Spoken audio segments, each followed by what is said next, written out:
Hey, what's up, everybody? Rob Anderson, Clean Power Wash, Salisbury, Maryland. I had a special request for a video from somebody that said that they're basically relying on the business 100% to, pay for everything.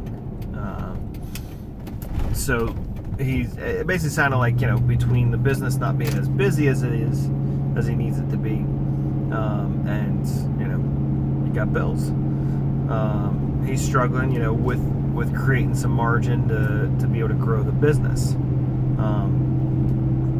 I'm not gonna lie. I mean, it's tough. I mean, when I started the business, I was working at Outback. I was a teacher. I also ran a tutoring company, so I had money coming in different ways. So I didn't have to rely 100% on pressure washing money. And truth be told, my other jobs more or less funded power washing.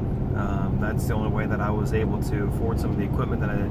And I'm very, very against debt. And of course, I'm going to follow that up with a story about debt. I got to a crossroads probably 4 or 5 years ago.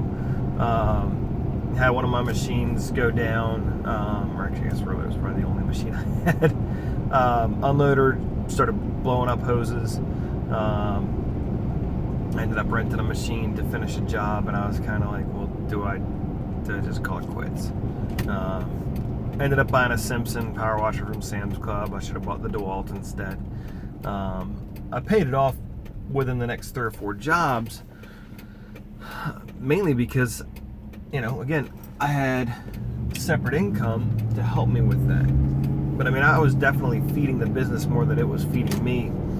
And that's really, I mean, if you listen to like Josh Latimer and stuff, he'll talk about, you've got to live, as Dave Ramsey also says, you got to live like no one else so later you can live and give like no one else.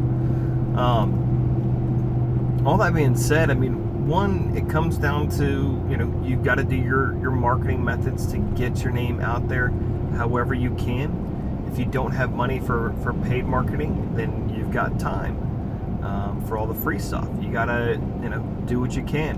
Again, with technology, you can set up a Facebook page. I mean, some guys I know, Jeremy Dent doesn't even have a website. His only marketing is Facebook, and that's kind of difficult to make that your one and only. But I mean, he's proven he can do it, and the cool thing for him is he can turn it off and on as needed. Not that you ever want to turn off the business, but let me finish parking.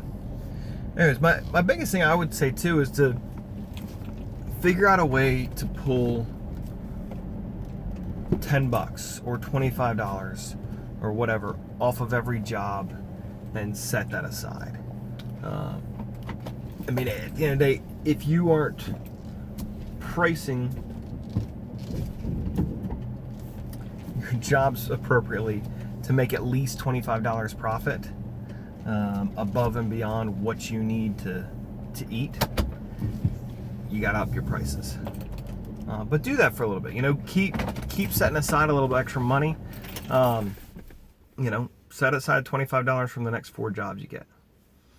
That'll give you the ability to buy 100 feet of hose, which will enable you to power wash faster.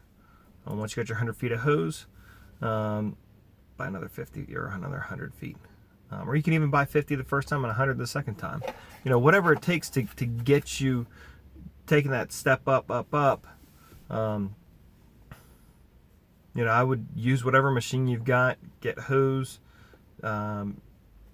Probably recommend to get a reel before upgrading. Well, actually, no. That's the way I did it. I should have a 5.5 gallon minute machine, but I didn't know any better then. Starting to get spare parts, getting 2 extra quick connects of each type, so that way if something stops, getting some extra O-rings. I mean, you can get a lot of backup stuff for $50. That'll put you in a decent spot, so that way every time something breaks, you're not running back to Home Depot or Tractor Supply or whatever else to bail you out of a hole. So anyways, hope that helps. If you got other questions, more specifics, I can let you know. Thanks.